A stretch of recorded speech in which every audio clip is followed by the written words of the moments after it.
In 2014, re-elected President Jacob Zuma delivered his State of the Nation address in the National Assembly as millions of South Africans watched on, interested to find out what the new administration had planned for the country's future.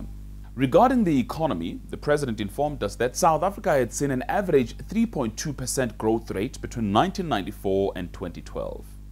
But he neglected to mention that slow international growth, a prolonged strike in the platinum sector, infrastructure shortages, as well as an increase in interest rates had put the country's economy under pressure. Zuma prioritized the role of youth empowerment in economic transformation.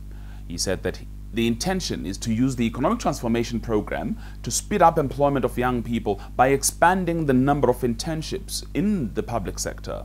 President Jacob Zuma reminded South Africans that education is the only way out of poverty for millions of our people. The National Student Financial Aid Scheme's budget was increased to 9 billion rand from 8.2 billion in order to meet the rising demand for higher education institutions.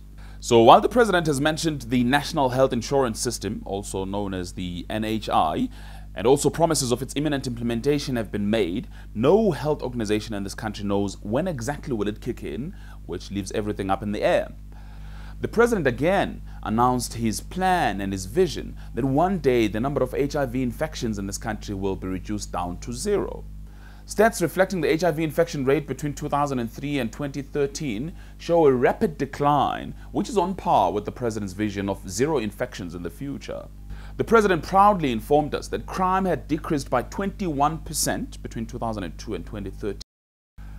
Now, according to government's crime stats, in South Africa, crime has decreased by 18.4% between 2004 and 2014. We're looking forward to hearing what good story will the president be telling this time around, but also an update on how far he's gone with last year's promises.